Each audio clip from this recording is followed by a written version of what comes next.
Hi, friends. It's Pastor Mike from Fellowship Church with another midweek Wednesday message on a beautiful sunny day. Friends, a couple of things to share with you today. First of all, I want you to know that your church leaders, staff, and lay leaders are all working very hard on a plan for reopening Fellowship Church. Of course, as the governor has released more restrictions on us, we are working even harder to reopen Fellowship Church. We want to do it right. We want to make sure that we have all of the tech pieces in place so that we can continue to broadcast our services on the internet. We've got a lot of folks watching us these days.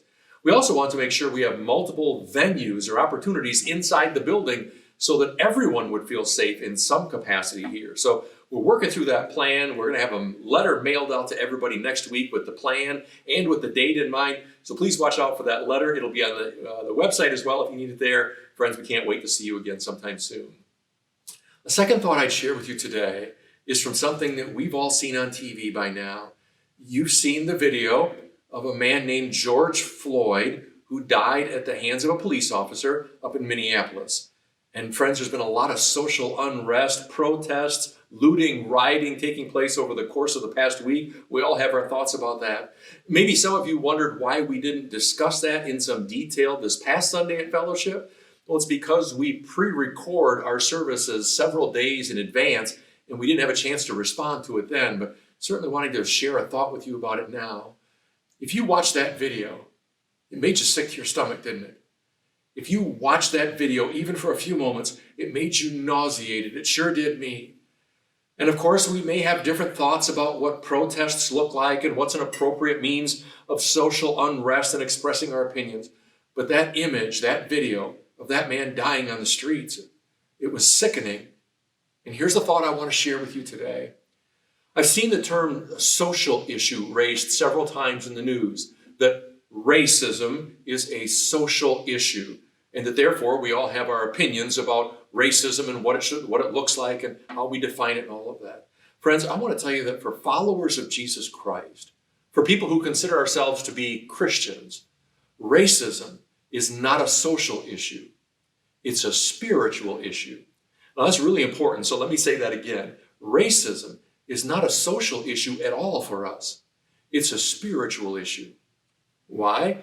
Well, because in our Bibles, way back in the early chapters of the book of Genesis, it says that you and I and every other human being who's ever lived are created in the image of God. Now, I don't pretend to understand everything that means, but I understand to say that God somehow impressed his image upon us, whether that means physically, emotionally, spiritually, in ways that I don't understand. Somehow God pressed his image upon us. And that means that every person has value. And every person should be viewed by us not simply as someone who's tall or thin, rich or poor, educated, uneducated, someone whom we agree with or disagree with, maybe even black or white. That's not how we view people. Instead, as Christians, we view them first and foremost as image bearers. That person is an image bearer. So honestly, when I watched that video of George Floyd in the street, I couldn't help but think, that's an image bearer. And racism is an offense against image bearers. So friends, there's really only one legitimate position. As Christians, we stand against racism in every sense of that word. Of course you do. Here's the hard part behind that. It's a whole lot easier to recognize sin in somebody else's life than it is to recognize it in mine.